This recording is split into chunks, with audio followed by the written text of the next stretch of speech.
క్రీస్తునందు ప్రేమైన దేవుని బిడ్డలారా, మీ అందరికీ మన ప్రభువైన యేసుక్రీస్తు నామమున శుభములు తెలియజేస్తున్నాను. అందరు బాగున్నారా? స్త్రీలారా బాగున్నారా? Happy women's day. ఓకే, దేవుడు మిమ్మల్ని అందరినీ దీవించును గాక. మరి మనము అబ్రహాము గురించి గత కొంతకాలంగా నేర్చుకుంటూ ఉన్నాం పాఠాలు. అబ్రహాము గురించి మనం నేర్చుకుంటూ పోయిన ఆదివారం కూడా దేవుడు తనని గురించి తాను పరిచయం చేసుకున్నప్పుడు నేను అబ్రహాము దేవుడను అని చెప్తాడు. ఏమని చెప్తాడు దేవుడు? నేను అబ్రహాము దేవుడను, ఇస్సాకు దేవుడను, యాకోబు దేవుడను అని దేవుడు తన గురించి తాను చెప్పుకుంటాడు.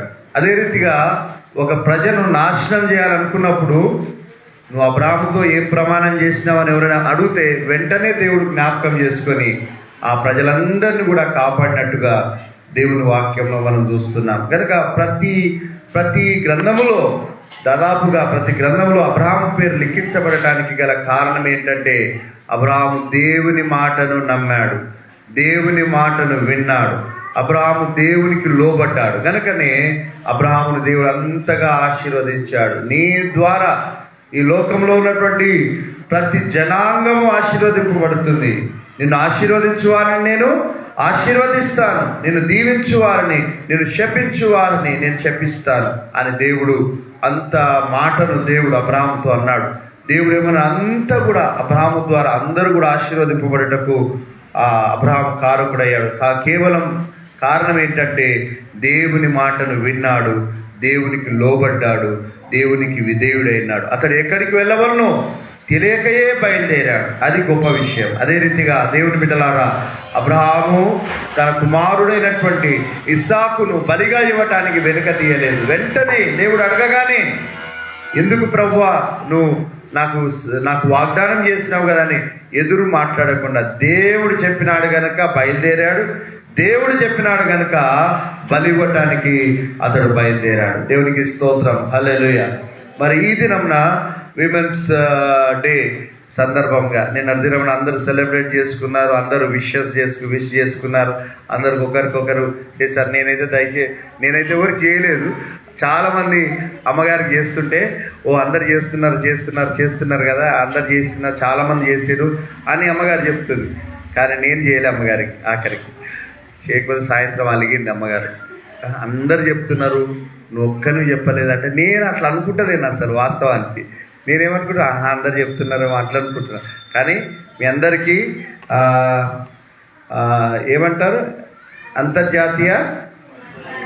అంతర్జాతీయ మహిళా దినోత్సవ శుభాకాంక్ష నిన్ననే జరుపుకున్నారు. ఈ సంవత్సరం అంతా సెలబ్రేట్ చేసుకోండి. మరి దేవుడు మిమ్మల్ని అందరినీ దీవించును గాక. దేవుని బిడ్డలారా, మరి ఏదో కొద్దిగా చిన్నపాటిగా ఆరంభమైనటువంటి ఇది మహిళా దినోత్సవముగా మరి 1977లో ఇక అంత ప్రపంచం మొత్తంకు అందరూ కూడా సెలబ్రేట్ చేసుకోవాలని తీర్మానం చేసినట్టుగా వికీపీడియాలో నేను చదువుకున్నా.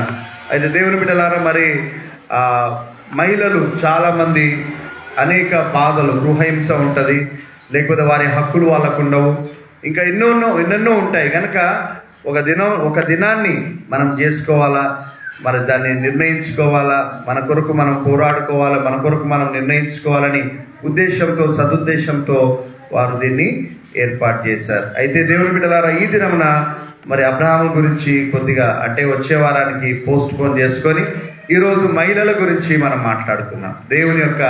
దేవుని గ్రంథంలో ఉన్నటువంటి మహిళలు, పురుషులు ఎవరు కూడా నిరుత్సాహపడకండి. ప్రతి సంవత్సరం ప్రతి వారం మనం పురుషుల గురించే మాట్లాడతాం ప్రతిసారి. కానీ పురుషులతో మాట్లాడి మళ్ళీ దాన్ని స్త్రీలకు అన్వయించుకోమంటాం కదా ప్రతిసారి. పాటలు కూడా అంతే. ఏ పాట పాడినా ఒక్క పాట ఏదో ఉన్నది, అది స్త్రీ గురించి పాడుకుంది, అది పురుషులందరూ కలిసి కూడా పాడతారు. కానీ మిగతా పాటలన్నీ కూడా పురుషుడే ఆధిపత్యం వహిస్తాడు కదా.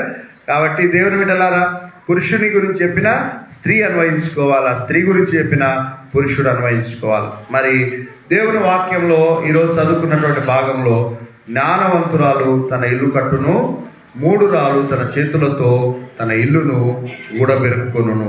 జ్ఞానవంతురాలు తన ఇల్లు కట్టును, మూఢురాలు తన చేతులతో తన ఇల్లును ఊడబెరుక్కునని సామెతల గ్రంథం 14వ అధ్యాయము 1వ వచనంలో మనం చూస్తున్నాం. అయితే దేవుని బిడ్డలారా, మరి వాక్యాలు చాలా ఉన్నాయి. దేవుని వాక్యంలో కొన్ని వాక్యాలను మనము సామెతల గ్రంథం నుంచి జ్ఞాపకం చేసుకొని మనం ఈరోజు నేర్చుకోబోయే పాఠాలను మనం నేర్చుకుందాం.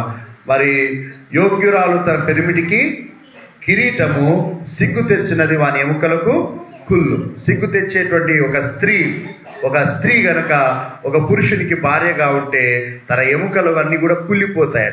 పురుషుని ఎముకలు ఏమైపోతాయి? విచారించి విచారించి విచారించి కుళ్ళిపోతాయి. కనుక యోగ్యురాలుగా ఉండాలని దేవుని వాక్యము సెలవిస్తున్నది. అదే రీతిగా జగడగొండి దానితో కాపురం చేయట కంటే అరణ్య భూమిలో నివసించటం మేలు.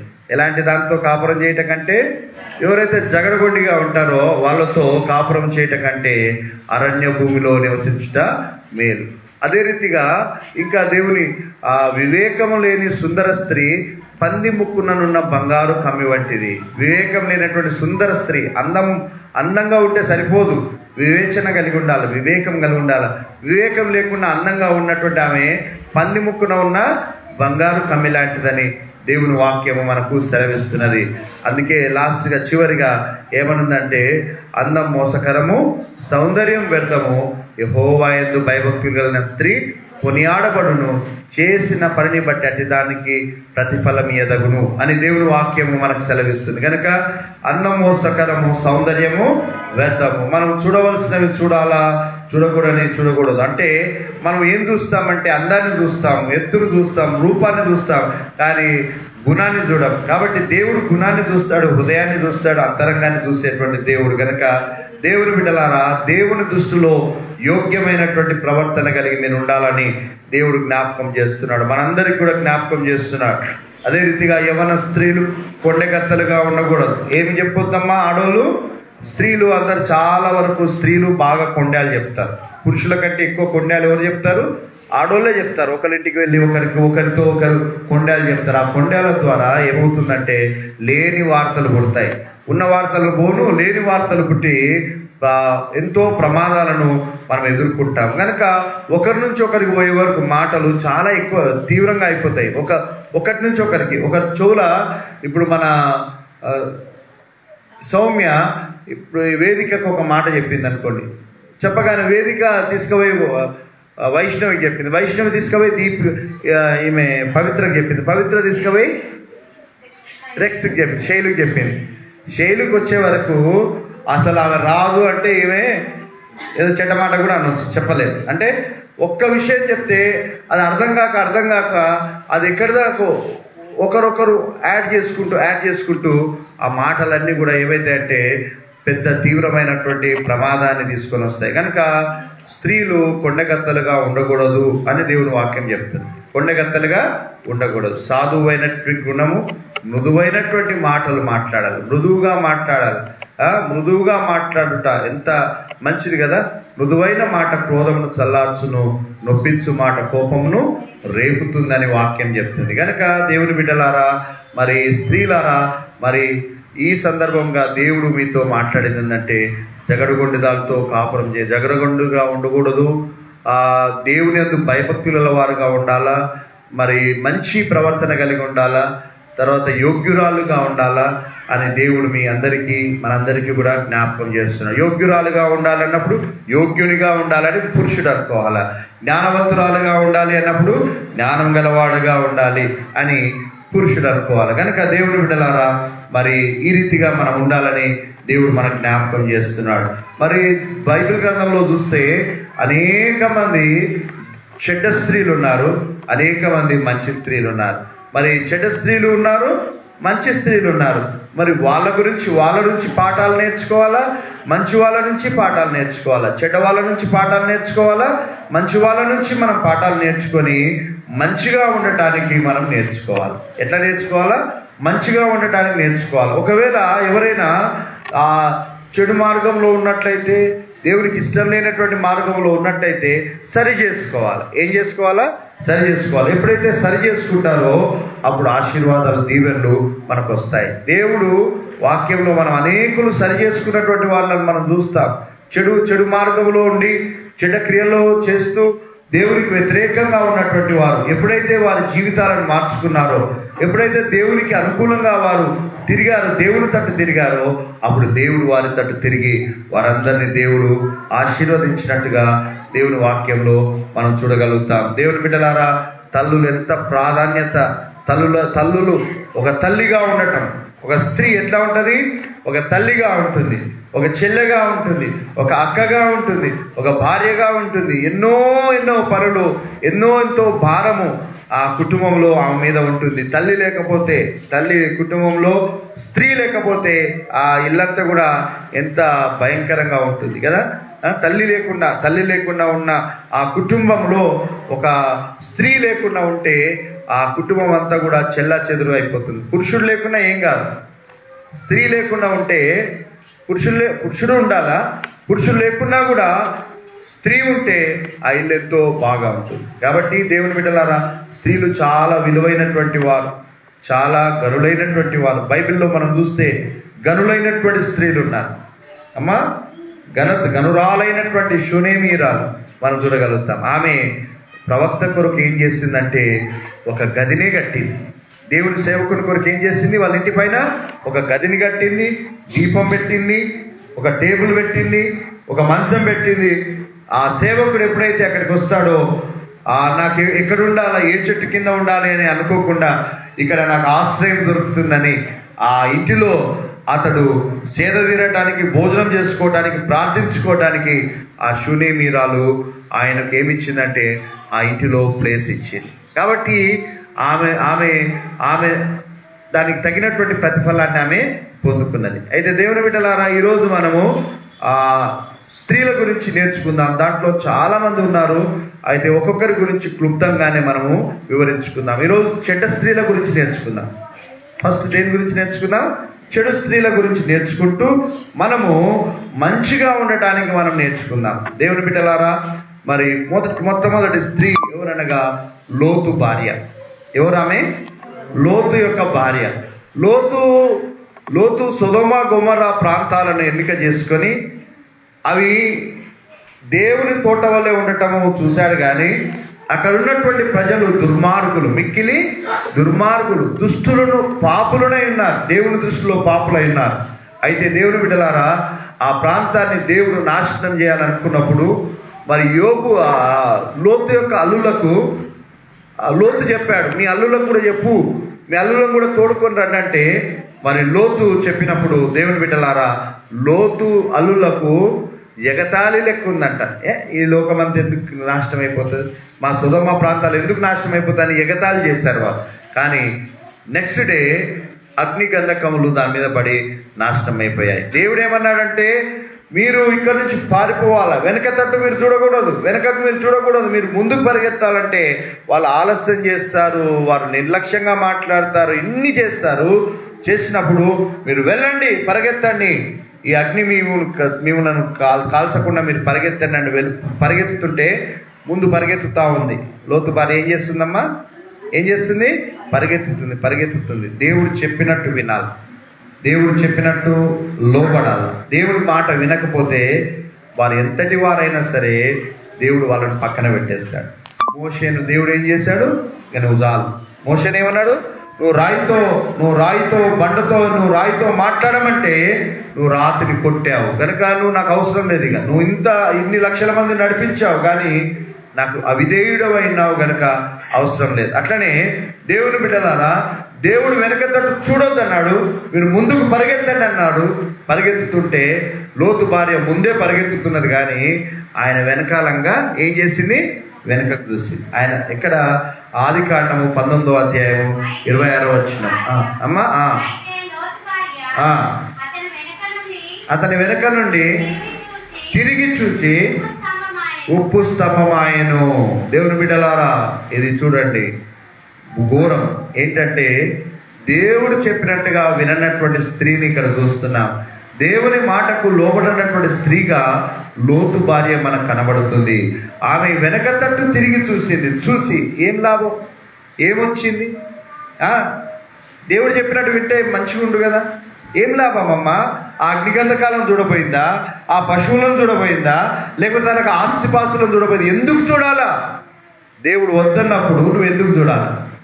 దేవుడు వద్దన్నప్పుడు మనం ఎందుకు చేయాలి? చేస్తే నష్టం. మొట్టమొదటిగా ఉప్పు స్తంభంగా మారిపోయింది. అంటే ఎవరు అట్లా కాలేదు, కానీ ఆమె ఒక్కతే అయింది. ఆమె పేరు రాయబడలేదు. మరి దేవుడు ఎందుకు రాయించలేదో తెలియదు. కొంతమంది మామూలు వ్యక్తులను కూడా దేవుడు వాళ్ళ పేర్లు రాయించాడు, కానీ దేవుడికి ఇష్టం లేదేమో. ఆమె పేరు కూడా ఎందుకు అనవసరం అనుకున్నాడేమో, దేవుడు రాయించలే. ఆమె పేరు కూడా దేవుడు రాయించలే. దేవుడు మాట విననటువంటి ఆ స్త్రీ, కొంతమంది స్త్రీల పేర్లు రాయించాడు, కానీ దేవుడు మరి ఈమె పేరు రాయించలేదు. లోతు భార్యగానే దేవుడు ఆమె పరిచయం చేస్తున్నాడు. మరి ఏమైనా కూడా నీవు నేర్చుకోవాల్సిన పాఠం ఏంటంటే దేవుడు చెప్పినట్టు చేయాలి. దేవుడు చెప్పినట్టు చేయాలి. దేవుని మాటకు లోబడినటువంటి ఆ స్త్రీ ఉప్పు స్తంభముగా మారిపోయింది. ఆమె అట్లనే ఉన్నది.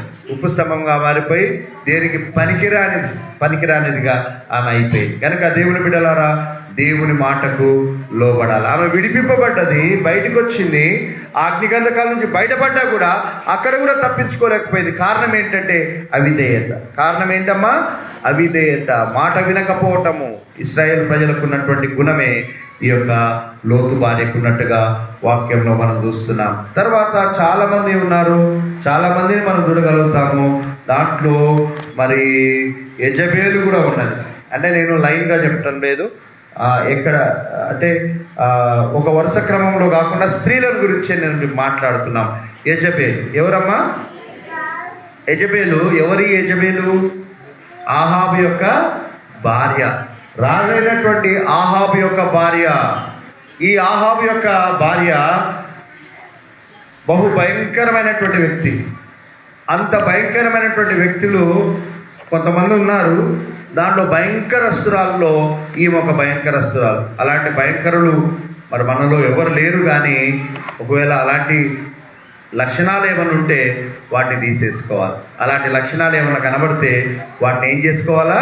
తీసేసుకోవాలి. దేవుని బిడ్డలారా, ఈమె రాజకుమార్తె. ఈమె ఎవరు? ఒక రాజకుమార్తె. ఆర్డినరీ పర్సన్ కాదు, ఈమె ఒక రాజకుమార్తె. ఈమె ఎవరినైనా ప్రేరేపించగలుగుతుంది. ఎవరినైనా ఏం చేయగలుగుతుంది? ఇన్ఫ్లుయెన్సర్ అంటారు. ఇన్ఫ్లుయెన్స్ చేయగలుగుతుంది. చాలా చక్కగా ఇన్ఫ్లుయెన్స్ చేయగలుగుతుంది. ఇన్ఫ్లుయెన్సర్స్ ఉండాలా, మంచిగా ఇన్ఫ్లుయెన్స్ చేసే వాళ్ళు ఉండాలి, కానీ చెడుగా ఇన్ఫ్లుయెన్స్ చెడు ప్రభావము పడేటట్టుగా చేయకూడదు. ఎవరైనా మనల్ని చెడు ప్రభావంలోనికి లాగుతూ ఉంటే దాంట్లో పడిపోకుండా ఉండాలి.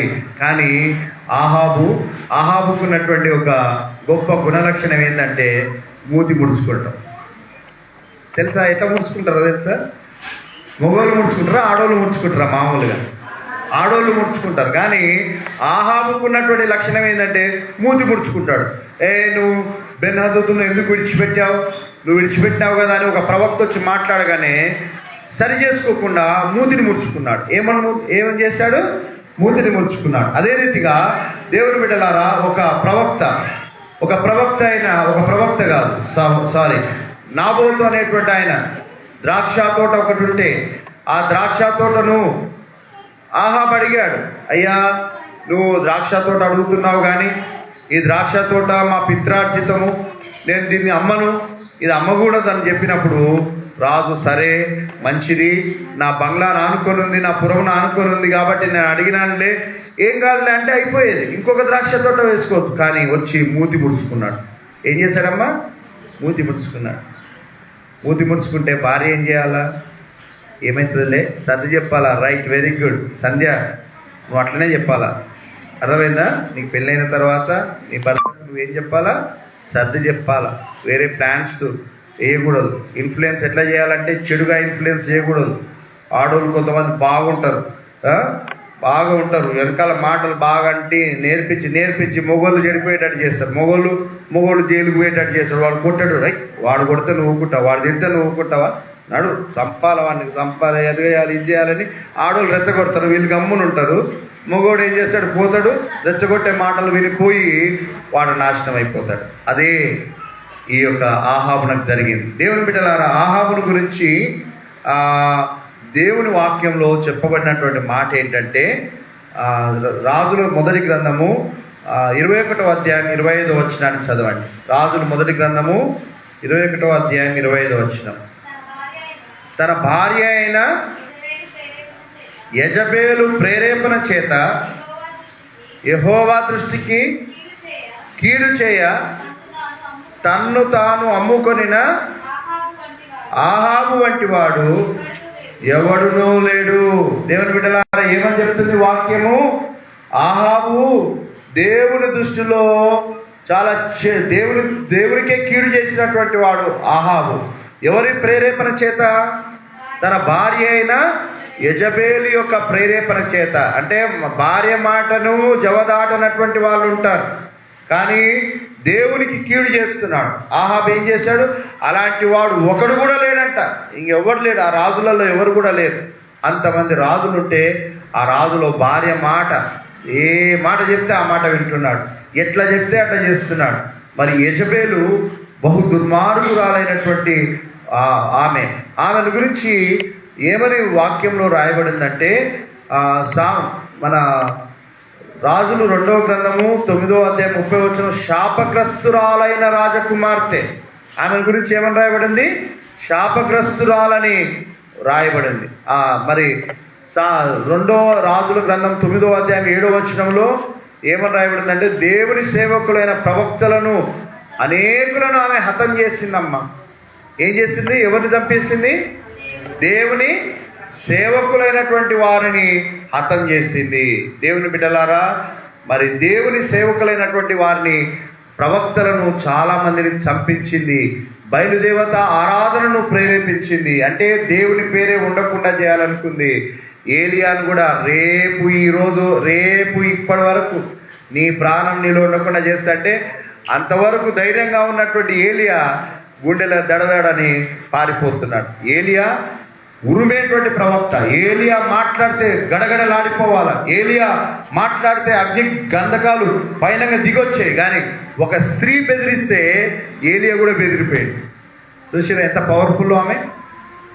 యెజబేలు ఎంత పవర్ఫుల్లో మీరు చూసారా? మరి అయితే ఆహాబు మూతి ముడుచుకొని పండుకుంటే, నువ్వు రాజ్యాన్ని వెళ్తలేవా, నువ్వు పరిపాలన చేస్తలేవా, అంతా నీ చేతుల్లో ఉంది అని చెప్పి తాకీదులు రాసింది. ఎవరికి?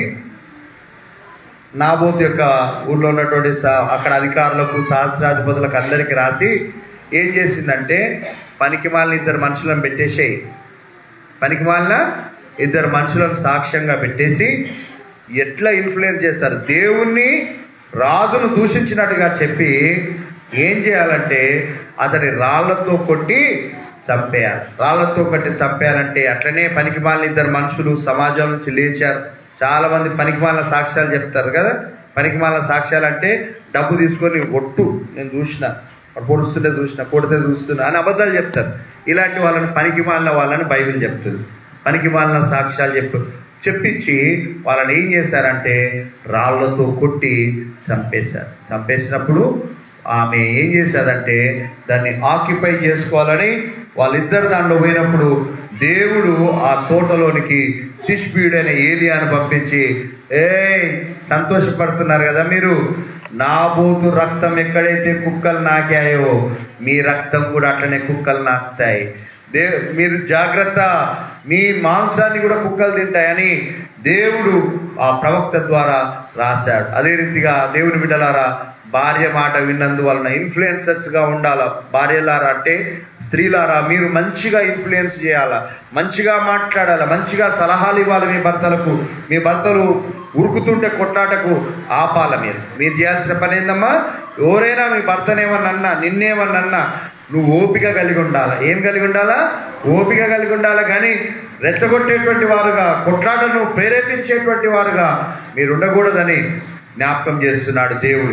కాబట్టి ఆహాబు భార్య ఏం చేసిందంటే భర్తను ప్రేరేపించింది, భర్తను పురిగొల్పింది, భర్తను అనేకమైనటువంటి చెడు దుర్గుణములలో నడిచేటట్టు ఆమె కారకుడైంది. అమాయకుడైనటువంటి వ్యక్తిని చంపించింది. ఈ రీతిగా నాశనం చేస్తుంది. ఆఖరికి ఆమె చచ్చిపోవటానికి కొన్ని నిమిషాల ముందు కూడా సోకులు పడుతుంది. ఏం పడుతుందమ్మా? చాలా మంది సోకులు పడేటోళ్ళు ఉంటారు. చచ్చిపోతామని తెలిసినా సోకులు పడేటోళ్ళు. చచ్చిపోతామని తెలిసిన అమ్మమ్మ లిప్స్టిక్ పోతుందేమో లిప్స్టిక్ పెట్టొద్దని అంటలేదు. నేను అట్లా చెప్తలేను. కానీ దేవుని బిడ్డలారా, రంగు పూసుకుందంట. చూడండి వాక్యంలో ఎక్కడుంది అమ్మా, ఎక్కడుందా వాక్యం చెప్పండి. రాజుల రెండవ గ్రంథము 9వ అధ్యాయం 30వ వచనంలో. రైట్. యెహూ యెజ్రెయేలునకు వచ్చిన సంగతి యెజబేలునకు వినబడను గనక ఆమె తన ముఖమునకు ఏం పూసుకుంది? రంగు పూసుకొని శిరోభూషణములు ధరించుకొని కిటికీలో నుండి కనిపెట్టి చూస్తున్నదంట. ఎప్పుడొస్తాడా చూద్దాం, నా ముఖాన్ని చూపెడదాం, అమ్మో మళ్ళీ మంచిగా కనబడాలి, ఇది ఇట్లా ఉన్నది అని అనుకోవద్దు. యెహూ అనేటువంటి రాజును ఆయన దేవుడు అభిషేకించాడు కాబట్టి నేను మంచిగా, అప్పటికే భర్త చచ్చిపోయాడు, భర్తను ఎవడో గురి చూడకుండా వేసినటువంటి బాణం పోయి పక్కలో గుచ్చుకొని చచ్చిపోయి ఆ రక్తాన్ని నిజంగానే కుక్కలు నాకాయి. మరి దేవుడు చెప్పిన ఏ మాట కూడా వ్యర్థంగా పోదు. మరి అలాంటి భయంకరమైన పరిస్థితుల్లో భర్త కోల్పోయి బాధలో ఉండాల్సినటువంటి ఆమె యెహూ వస్తున్నాడు అనగానే రంగు పూసుకొని శిరోభూషణములు ధరించి అన్ని దండలు గిండలు అన్నీ వేసుకొని ఇక మంచిగా కనబడదాం అనుకొని అక్కడి నుంచి మాట్లాడుతుంది. చదవండి అమ్మా.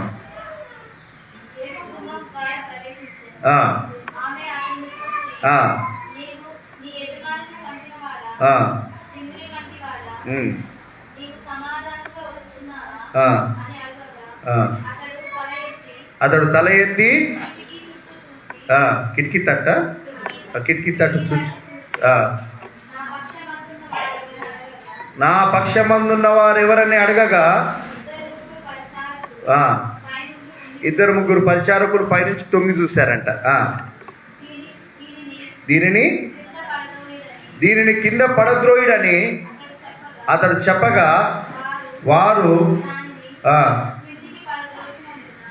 కిందికి పడద్రోసినందున దాని రక్తంలో కొంత గోడ మీదను గుర్రముల మీదను చిల్లెను. చాలమ్మా, ఇంకా ఉన్నది కింద. అయితే దేవుని బిడ్డలారా, దాని రక్తము దానిని అంటున్నారు. ఈమె మేకనా, గొర్రెనా, కుక్కనా, నక్కనా? ఈమె రాజకుమార్తె. ఆమె అని రాయలేదు, దేవుడు అట్లా రాపించలేదు. అని అంత దుర్మార్గురాలు అనమాట. అంత దుర్మార్గురాలు కాబట్టి దాని రక్తము, దానిని పడేయండి అంటలేదు. ఏమంటున్నారు? దానిని అంటే వాల్యూ చేస్తారన్నమాట.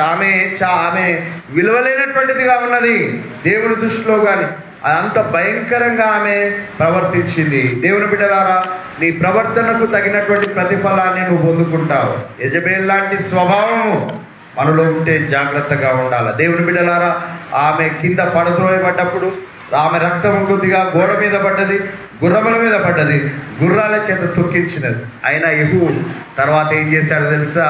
యెహూ అది రాజకుమార్తె కనుక ఆమెను తీసుకొని రండి అంటే ఏం కనబడ్డది తెలుసా? అరచేతులు, పాదాలు, కుర్రె తప్ప ఏం దొరకలేదు. అంతా కూడా గుర్రాల చేత తొక్కబడ్డది.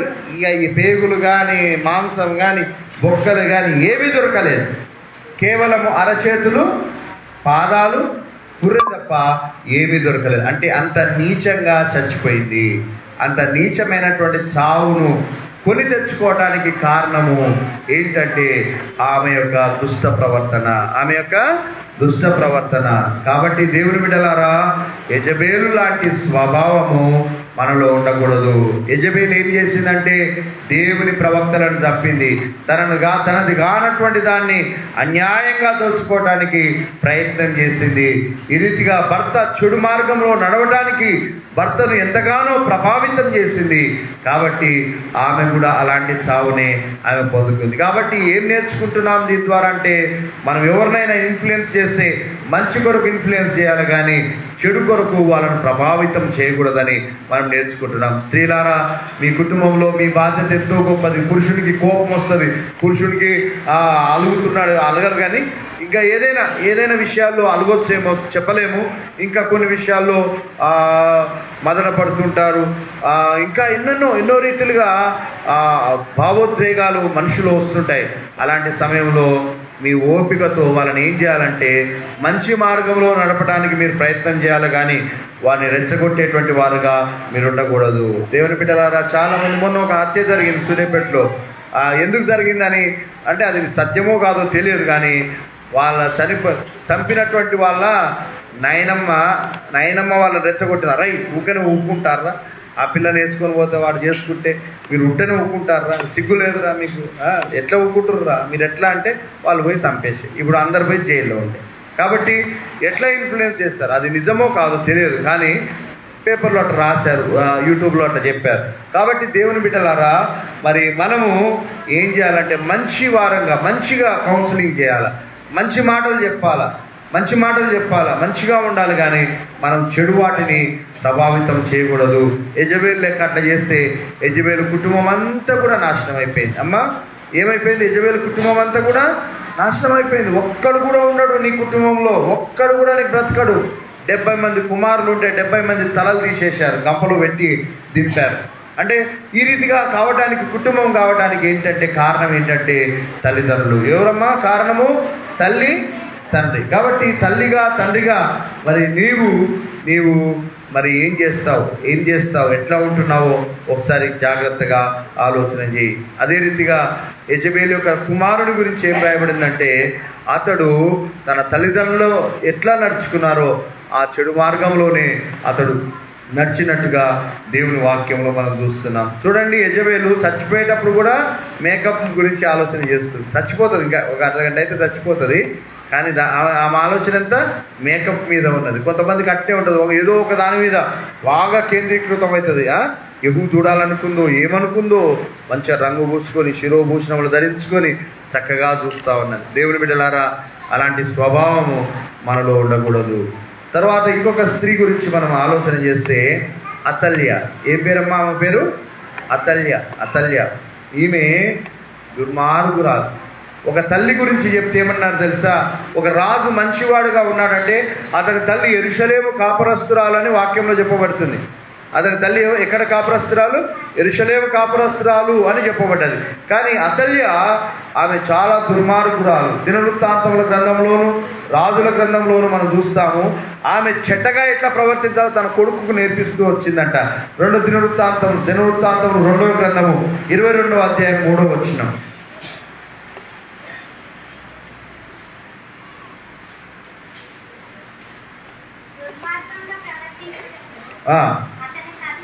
అతని తల్లి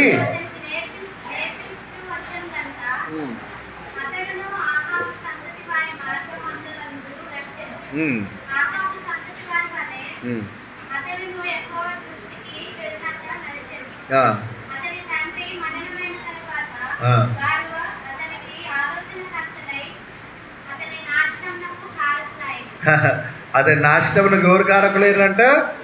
వాళ్ళ తల్లి, ఇంకా కొంతమంది ఆలోచన చెప్తారు. ప్రతిదీ కూడా ఆలోచన చెప్తుంటారు. ఆలోచనకర్తలు అనేకులు ఉండుట రక్షణకరమే, కానీ చెడుగా ప్రభావితం చేస్తే అది చాలా ప్రమాదం. ఎవరమ్మా? ఒక తల్లి తన కొడుకు అంట ఎట్లా దుర్మార్గంగా నడుచుకోవడానికి ఆమె నేర్పించుతూ వచ్చి, ఎట్లా దుర్మార్గంగా నడుచుకోవాలా, ఎట్లా చంపాలా, ఎట్లా పొడవాలా, ఎట్లా కీడు చేయాలా, ఒకరికి నాశనం జరగాలంటే ఏం చేయాలో ఆమె ప్లాన్స్ ఇచ్చింది. మీరు ప్లాన్స్ ఇవ్వాలా, ఆలోచనకర్తలు ఉండాలి, మంచి ఆలోచనకర్తలు ఉండాలి. కానీ అతల్య తన కొడుకు ఎట్లా చెడు నడవాలో నేర్పిస్తూ వచ్చిందంట. అమ్మ, మీ కొడుకులు ఉన్నారు, మీ కొడుకులకు మీరు ఏం నేర్పిస్తారు? మీ బిడ్డలు ఉన్నారు, బిడ్డలకు ఏం నేర్పిస్తారు? ఏం నేర్పిస్తారమ్మా? చెప్పండి, ఏం నేర్పిస్తారు? అయ్యో, మీరు చెప్తలేరు. మంచి నేర్పిస్తారా, చెడు నేర్పిస్తారా? మంచి నేర్పిస్తారంటే ఏమేమి మంచి నేర్పిస్తారు? మంచిగా బడికి పోండి. చెడ్డ మాటలు మాట్లాడుతుంటే చెడ్డ మాటలు మాట్లాడొద్దు. ఏదైనా దొంగతనం చేసుకొని వస్తే దొంగతనం అట్లా కాదురా చేసేది, ఇట్లా కాదు చేసేది. నీకే తెలివి తక్కువ ఒకటే పట్టుకొస్తావరా? అన్ని పెన్నులు ఉంటే ఇట్లా అన్నీ తీసుకురావాలా? నీకెందుకు, నేను దాచిపెడతాగా అని నేర్పించేది అతల్య. మరి ఎంత దుర్మార్గురాలు చూడండి. ఆమె ఆలోచనకర్త ఏంటి? వాళ్ళకు ఆ కొడుకు ఎట్లా ఎంత కీడు చేయాలో నేర్పించిన తల్లి, ఇంత దుర్మార్గురాలైనటువంటి తల్లి బైబిల్లో ఈ ఒక్కదాన్ని చూస్తాం. తన కొడుకు చెడ్డగా ప్రవర్తించడానికి కారకురాలై ఆ చెడు ఆ కుమారుడు చచ్చిపోయేటట్టు చేసింది. ఆ కుమారుడు చచ్చిపోయిన తర్వాత వెంటనే అమ్మ కుర్చీ కొరకు రాజకుమారులందరినీ చంపేసింది. మనవళ్ళను అందరిని చంపేసి తన వారందరిని చంపేసి ఆమె కుర్చీ మీద కూర్చుంది. 6 సంవత్సరాలు పరిపాలన చేసింది. 6 అనుకుంటా, 6 సంవత్సరాలు పరిపాలన చేసింది. కానీ దేవుడు ఒకరిని స్పేర్ చేశాడు, ఒకరిని కాపాడాడు. 6వ సంవత్సరం అందు ఆమె దేవాలయం బయటికి వెళ్ళగొట్టబడి చంపివేయబడ్డది. కారణం ఏంటమ్మా? దుర్మార్గమైన ప్రవర్తన. ఎలాంటి ప్రవర్తన? ఇలాంటి స్త్రీ భూమి మీద ఉండకూడదు, అలాంటి స్త్రీ భూమి మీద పుట్టకూడదు. అసలు తన కుమారుడు మంచిగా ఉండాలని ప్రయత్నం చేయాలి, కానీ తన కుమారుని యొక్క నాశనానికి కారకురాలైంది ఈ తల్లి. అతల్య లాంటి తల్లులు ఉండకూడదు. అతల్య లాంటి తల్లులు ఉండాలా? ఉండకూడదు. అతల్య లాంటి తల్లులు ఉండకూడదు. తర్వాత ఇంకొక తల్లి గురించి ఇంకొక తల్లి కాదు, ఇంకొక లవర్ గురించి నేర్చుకుందాం. ఒక ఆయనకు శ్రేష్టమైన ఒక మంచి లవర్ ఉంది. ఆమె పేరు దెలీలా. ఏం పేరమ్మా? ఆమె పేరు దెలీలా అనేటువంటి లవర్ ఉంది. ఆ లవర్కు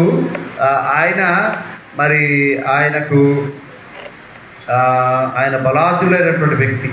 ఎంత బలాఢ్యుడైనా, ఎంతోడైనా మరి స్త్రీ అనుకుంటే ఉట్టెనే నాశనం చేయొచ్చు. స్త్రీ అనుకుంటే బలాఢ్యుడు కాదు, ఎవడు కాదు, ఉట్టెనే నాశనం చేసేస్తుంది ఆమె తెలివిని ఉపయోగిస్తే. మరి దెలీలా దగ్గరికి చేరినప్పుడు ఆ దెలీలా ఏం చేసింది? ఆమె ఎలాంటి స్త్రీ అని వాక్యం మనకు చెప్తుందో చూద్దాం.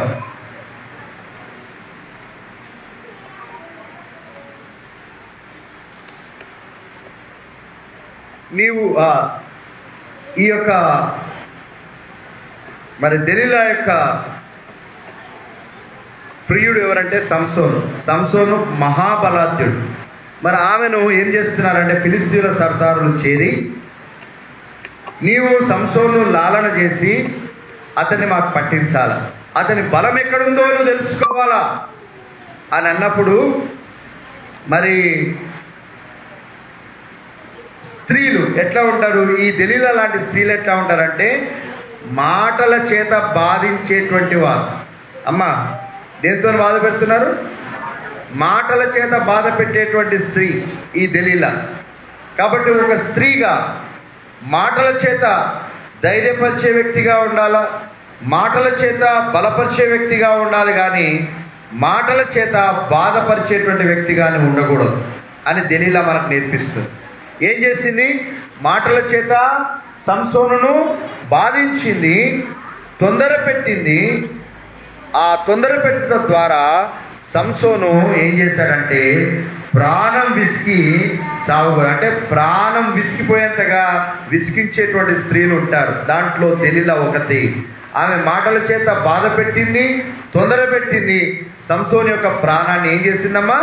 విసిగించింది. ఎందుకొరకు చేసింది ఆ పనిని అంటే, మంచి ప్రియుడే, కానీ ప్రియుడి కంటే ఎక్కువ నాకు డబ్బు కావాలి. చాలా మంది ఇలాంటి పనులు చేస్తుంటారు. డబ్బు కొరకు ఏదైనా చేయడానికి సిద్ధపడతారు. డబ్బు కొరకు ఏదైనా తన శరీరాన్నైనా అమ్ముకోవడానికి సిద్ధపడతారు. డబ్బు కొరకు ఒకరి ప్రాణాన్నైనా తీయడానికి సిద్ధపడతారు. డబ్బు కొరకు దేనైనా చేయడానికి సిద్ధపడతారు. మరి ఇక్కడ 16వ అధ్యాయం 16వ అధ్యాయం 5వ వచనంలో మనం చూస్తే, మేము 1000 వెండి నాణెములు ఒక్కొక్కరు నీకు ఇస్తాం. ఎన్ని ఇస్తారంటమ్మా? 1000 అంటే 1100. ఎన్నమ్మా? ఒక్కొక్క సర్దారు 1100 వెండి నాణ్యాలు ఇస్తారు. అంటే ఫుల్గా ఎంతమంది సర్దారులు వచ్చారో తెలియదు, కానీ ఒక బస్తా నిండుతాయి వెండి నాణ్యాలు. ఒక బస్తా నిండుతాయి అనుకోండి. ఎన్ని కిలోలు ఉంటాయి? 1 కిలో ఎంత? ఇప్పుడు 1 కిలో 1,00,000 దాటింది కాదు, కేజీ వెండి 1,00,000 దాటిందే, 1,00,000 దాటింది.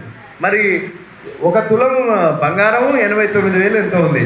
మరి 1 కిలో అంటే ఒక్కొక్కరు 1000 1100 వెండి నాణ్యాలు ఇస్తారంటే ఎంతమంది సర్దారులు ఉన్నారు? ఒక గోన బస్తకు వస్తాయి. ఎందుకులే సంసోన్ నాకెందుకులే అనుకొని ఆమె ఏం చేసింది తెలుసా? లాలన చేసింది.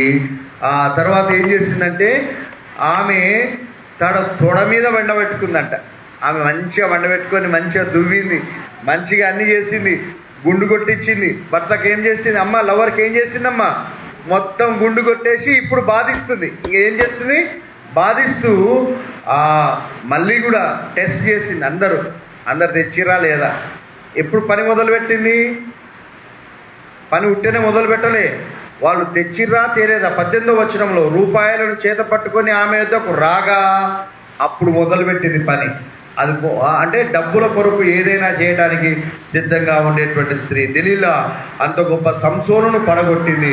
కాబట్టి స్త్రీలారా, మీరు పడగొట్టగలరు, నిలబెట్టగలరు. ఏం చేయగలరు? మీరు ఒక వ్యక్తిని పడగొట్టగలరు, ఒక వ్యక్తిని నిలబెట్టగలరు. కాబట్టి ఏం నేర్చుకోవాలంటే నిలబెట్టగలిగేటువంటి స్త్రీలుగా ఉండాలి కానీ పడగొట్టేటువంటి స్త్రీలుగా ఉండకూడదు. సంసోను పచ్చి గాడిద దవడ ఎముకతో 1000 మంది ఫిలిష్తీయులను చంపేశాడు. సంసోను ద్వారబంధములను మోసుకొని వెళ్ళిపోయాడు. 400 మంది నక్కలు అనుకుంటా, వాటన్నిటి పట్టుకొని వచ్చి ఒకదాని తోకకొకటి ముడేసిండు. నక్కలు కరవకుండా ఉంటాయా? కరవకుండా వాటిని ఎట్లా అదిమి పెట్టిండో వాటిని కట్టి వాటి తోకల మధ్య దివిటీలను పెట్టి పొలాలలో పంపించాడు. ఆ పొలాలు కాలిపోయి. అంత బలం కలిగినటువంటి వాడు, అంత శక్తి కలిగినటువంటి వాడు. ఎవరు పడగొట్టారు ఆయనను? ఒక స్త్రీ పడగొట్టింది. కాబట్టి స్త్రీ పడగొట్టాలంటే పడగొట్టగలదు, నిలబెట్టగలంటే మీరు నిలబెట్టే స్త్రీలుగా ఉండాలి కానీ పడగొట్టే స్త్రీలుగా ఉండకూడదు. డబ్బులకు ఆశపడి డబ్బుల కొరకు ఏదైనా చేయడానికి సిద్ధంగా ఉండకూడదు కానీ దేన్నైనా వదులుకోవటానికి మనం సిద్ధంగా ఉండాలని దేవుడు మనకు ఏం చేస్తున్నాడు? జ్ఞాపకం చేస్తున్నాడు. ఈ స్త్రీ వలె, దెలీలా వలె మనము ఉండకూడదు. ఈ రీతిగా మనం చూసుకుంటా పోతుంటే పోతీఫరు యొక్క భార్య ఉన్నది, కన్ను వేసింది, బిగ్గరగా కేక వేసింది. ఇలాంటి లేనిపోని నిందలేసేటువంటి స్త్రీలు ఉంటారు. పోతీఫరు యొక్క భార్య యోసేపు మీద అనవసరంగా ఆమెనే కన్నేసింది, ఆమెనే ప్రయత్నం చేసింది, ఆమెనే మాట్లాడింది. ఆఖరికి బిగ్గరగా కేకేసి ఈయన నాకు అన్యాయం చేస్తున్నాడు, ఈయన నన్ను ఎగతాళి చేయాలనుకున్నాడని నిందలేస్తారు. చాలా మంది ఆ రీతిగా ఉండేటువంటి స్త్రీలు ఉంటారు. అవసరమై సమయాన్ని బట్టి మారేటువంటి వారు, సమయాన్ని బట్టి అనుకూలంగా ఉంటారు, కొన్నిసార్లు ప్రతికూలంగా ఉంటారు. ఇలాంటి స్త్రీలు ఉన్నారు. ఈ రీతిగా మనం చూసుకుంటూ పోతే యోహాను తలను అడిగినటువంటి స్త్రీ ఒక ఆమె ఉన్నది. ఆమె అక్రమ సంబంధం పెట్టుకున్నది. మళ్ళీ యోహాను దాన్ని గద్దించినందువలన యోహాను తలనే అడిగింది. యోహాను తల అనవసరంగా ఏం చేయబడ్డది? నరికివేయబడ్డది. ఈ రీతిగా మనం చూసుకుంటూ పోతే చాలా మంది ఇలాంటి భయంకరమైనటువంటి స్త్రీలు ఉంటారు. కాబట్టి ఇట్టి స్త్రీల మాదిరిగా మనం ఉండకూడదు. ఎవరెవరి గురించి మనం నేర్చుకున్నాం? లోతు భార్య గురించి నేర్చుకున్నాం, యజబేలు గురించి నేర్చుకున్నాం, అతల్యా గురించి నేర్చుకున్నాం, సంసోను పాడు చేసినటువంటి దెలీలా గురించి నేర్చుకున్నాం. అదే రీతిగా ఇప్పుడు చివరిగా పోతీఫరు యొక్క భార్య, తర్వాత యోహాను తల నరికించినటువంటి ఒక స్త్రీ. ఈ రీతిగా ఎంతో మంది చెడ్డవాళ్ళు ఉన్నారు. వాళ్ళ జీవితాలు నాశనం అయిపోయాయి. వాళ్ళ జీవితాలు వాళ్ళ గురించి ఇంకా దేవుడు ఎక్కడ కూడా రాయించలేదు. వాళ్ళంతా పాడైపోయారు. పోతీఫరు యొక్క భార్య ఒకవేళ యోసేపుకు మోసం చేయాలనుకుంది కానీ యోసేపును దేవుడు సెకండ్ స్థానంలో రాజ్యంలో ఉంచాడు. అప్పుడు తల ఎక్కడ పెట్టుకుంటుంది ఆమె? అసలు ఆమె గురించి యోసేపు పట్టించుకోలేదు. ఆమె అప్పటికే చచ్చిపోయిందో మరి ఏమైందో తెలియదు. కానీ దేవుని బిడ్డలారా, కీడు చేయాలని మనం చూడకూడదు. ఈ పాఠాలన్నీ మనం నేర్చుకుంటున్నాం. కాబట్టి ఒక స్త్రీ తన జీవితాన్ని కట్టుకోవాలా, తన యొక్క జ్ఞానవంతురాలుగా ఉండి కట్టుకోవాలి. మరి ఒకసారి ఒక రాజ్యాన్ని నాశనం చేయాలని వస్తుంటే, నాశనం చేసేటువంటి కార్యక్రమం వస్తుంటే ఒక వ్యక్తి పోయి ఒక పురంలో దాచుకుంటాడు. గోడ అంతా ఉంటే చుట్టూ గోడ ఉంటుంది. ఆ గోడను పరగొట్టాలని యోవాబు ప్రయత్నం చేస్తుంటే ఒక వివేకం గల స్త్రీ వస్తుంది. వచ్చి ఏం చేస్తుండ్రు మీరు ఏం కావాలి అంటే ఆ స్త్రీ జ్ఞానయుక్తంగా అడిగినప్పుడు మాకు అతని తల కావాలి. మరి అతని తల కావాలన్నప్పుడు గోడ ఎందుకు కొడుతారు? అతని తల తీసుకొచ్చి మీకు వేస్తాం పట్టని ఆ తల నరికి గోడ విడిచి కిందికి వేస్తారు. గోడ కూడలేదు, ప్రజలందరూ బ్రతికారు, మంచిగా అయిపోయింది. కాబట్టి దేవుని బిడ్డలారా, వివేచన కలిగి ఉండాలి. ఎట్లా ఉండాలి? మనందరము వివేచన కలిగి ఉండాలా, వివేకం కలిగినటువంటి స్త్రీలుగా ఉండాలా. వివేకం లేని సుందర స్త్రీ పంది ముక్కురనున్న బంగారు కమి వంటిది. కాబట్టి జ్ఞానవంతురాలుగా ఉండాలి, వివేకం కలిగి ఉండాలి, బుద్ధి కలిగినటువంటి స్త్రీగా ఉండాలి, సుబుద్ధి కలిగినటువంటి స్త్రీలుగా ఉండాలి. మీరందరూ ఎట్లా కలిగి ఉండాలమ్మా? సుబుద్ధి కలిగినటువంటి వారుగా ఉండాలి. మరి మంచి స్త్రీలను గురించి ఆలోచన చేస్తే ఎవరెవరు ఉన్నారు? ఎస్తేరు ఉన్నది, ఒక మంచి స్త్రీ, ప్రాణానికి తెగించినటువంటి స్త్రీ. అమ్మా, ప్రాణానికి తెగించినటువంటి స్త్రీ. ఈరోజు మనం ఎస్తేరు గురించి నేర్చుకుందాం, రూతు గురించి నేర్చుకుందాం, షిఫ్రా పూయాల గురించి నేర్చుకుందాం. ఈ ముగ్గురు చెప్పి నేను ముగిస్తాను. చాలా మంది సాయంత్రం వరకు చెప్పుకోవచ్చు మంచిగా హాయిగా, కానీ మనం వినం కదా. మనం వినగలుగుతామా? మనం అంత ఓపిక మనకుంటుందా? ఉండదు. కాబట్టి ఈ ముగ్గురు స్త్రీల గురించే మనం నేర్చుకుందాం. దేవుని బిడ్డలారా, ఒక అనాథ అయినటువంటి బాలిక. ఎవరండి? బయట ఉన్న వారు అందరూ వింటున్నారు కదా. అనాథలైనటువంటి వారైనా సరే, ఎవరైనా సరే దేవునికి అనుకూలంగా ఉంటే దేవుడు వాళ్ళని హెచ్చిస్తాడు. దేవునికి స్తోత్రం, హల్లెలూయా. దేవునికి ఇష్టమైనటువంటి వారికి, దేవునికి అనుకూలంగా ఉన్నటువంటి బిడ్డలను దేవుడు ఎక్కడికైనా ఎక్కిస్తాడు. నేను ఎక్కలేనంత ఎత్తైన కొండ మీదకి దేవాని నన్ను ఎక్కించుము అంటే దేవుడు ఎక్కించేటువంటి దేవుడు. ఎక్కగలుగుతారా కొండలు? కొన్ని ఎక్కలేం మనము. అమ్మా, ఎక్కడికైనా ప్రైమ్ మినిస్టర్ అవుతావా నువ్వు, రాష్ట్రపతి అవుతావా నువ్వు, ముఖ్యమంత్రి అవుతావా నువ్వు, నీకు తెలియదు. ఒకవేళ అవుతావేమో, దేవుడు అనుకుంటే అవుతావు. అంటే నేను ఉదాహరణ చెప్తున్నా, మీరు కావాలని చెప్తలేను. కానీ దేవుని బిడ్డలారా, దేవుడు అనుకుంటే ఎంత ఉన్నతమైనటువంటి స్థితిలోనికైనా దేవుడు మనల్ని తీసుకొని రాగలుగుతాడు. అందుకే దావీదు, నైనా నేను ఎక్కలేనంత ఎత్తైన కొండ మీదకి నీవు నన్ను ఎక్కించుము అని చెప్తున్నాడు. దేవుడు ఎక్కించగల సమర్థుడైనటువంటి వాడు. అమ్మ, వేరే దేశంలో ఉన్నారు. ఆమె అనాథ అయినటువంటి బాలిక. తల్లి లేదు, తండ్రి లేదు. అతని యొక్క అన్న మొర్దెకై ఆమెను సాదుకున్నాడు కనుక ఆయనని అతనికి పినతండ్రిగా అతడు భావించాడు. అంటే వేరే దేశంలో ఉన్నారు. అమ్మా, వింటున్నారా అందరూ? వేరే దేశంలో ఉన్నారు, వేరే జాతిలో ఉన్నారు, తల్లిదండ్రులు లేనటువంటి బాలిక. కానీ ఆమె తన పినతండ్రి అయిన మొర్దెకై మాటను చిన్నప్పటి నుంచి వింటున్నది. ఆమె రాణి అయినాక కూడా విన్నది. అదే గొప్ప సుగుణము. కొంతమంది పిల్లలు చిన్నప్పుడు వింటారు మాట, పెద్దగైన తర్వాత వినరు. పెద్దగైన తర్వాత వింటారా?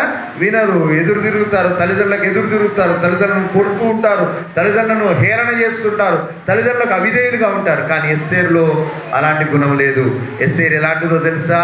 ఎస్తేరు రాణి అయిన తర్వాత కూడా తన పినతండ్రి అయిన మొర్దెకై మాట వినుచూ ఉండెను. దేవుని బిడ్డలారా, మీ తల్లిదండ్రుల మాట మీరు వినాలా, పెద్దలైనటువంటి వారి మాట మీరు వినాలా. చిన్నప్పుడు ఎట్లా విన్నారో పెద్దయినాక కూడా మీరు వింటుండాలా. దేవుడు అది చూసి మిమ్మల్ని ఆశీర్వదిస్తాడు. మనల్ని ఏం చేస్తాడు? ఆశీర్వదించేటువంటి దేవుడు అని మీరు జ్ఞాపకం పెట్టుకోవాలా. దేవుని బిడ్డలారా, మరి మొర్దెకై ఏం చేశాడంటే ఎస్తేరుతో, ఎస్తేరు, నీ జాతి గురించి నువ్వు చెప్పకూడదు, నువ్వు ఎక్కడి నుంచి వచ్చావు నువ్వు చెప్పకూడదు అంటే అట్లనే చెప్పింది. తర్వాత ఆ దేశపు రాణి రాజు మాట వినలేదు. ఆ దేశపు రాణి ఎవరి మాట వినలేదు? రాజు మాట వినలేదు. రాణి తొలగింపబడ్డది. ఇప్పుడు రాణులు ఎన్నిక చేస్తున్నారు. అమ్మ, రాణులను ఎన్నిక చేయాలంటే అందమైన అమ్మాయిలందరినీ తీసుకొస్తారు. రాజుకి ఏమైనా అందం లేనటువంటి వాళ్ళని తీసుకొస్తారా? అందమైన వాళ్ళని సెలెక్ట్ చేస్తారు. ఆ అందమైనటువంటి దాంట్లో రాజు ఎవరిని కోరుకుంటారో వాళ్ళే రాణి అవుతారు. అలాంటి పరిస్థితుల్లో దేవుని బిడ్డలారా, ఎస్తేరు రేపడ్డది. 3 సంవత్సరాలు అనుకుంటా మంచిగా శుద్ధీకరణ, ఏ లోపం లేకుండా అన్ని సుగంధ ద్రవ్యాలతో మంచిగా శరీరం మొత్తం కూడా ఆరోగ్యంగా మంచిగా మిలమిలలాడేటట్టు చేయాలి ఆ బాధ్యత. కాబట్టి మరి అదంతా చేసిన తర్వాత రాజు దగ్గరికి ఒక స్త్రీ, ఒక కన్యక పోవాలంటే మరి మీకే అట్టే అవకాశం వచ్చింది అనుకోండి. ఆమె ఏమి కోరుకుంటే అది ఇవ్వాలి. రాజు దగ్గరికి వెళ్ళేటప్పుడు ఆ కన్యక ఏమి కోరుకుంటే అది ఇవ్వాలి. మరి నువ్వేం కోరుకుంటావు మనసులో ఒకసారి అనుకోండి మనసులో. నేనైతే ఇది కోరుకుందును, నేనైతే అది కోరుకుందును, నేనైతే ఇవి కోరుకుందును. ఏది కోరుకుంటు, రాజు భార్య అయితే ఏది, కాకపోతే ఏది, నాకు ఏం వచ్చు కదా అని అనుకునే వాళ్ళు కూడా చాలామంది ఉన్నారు.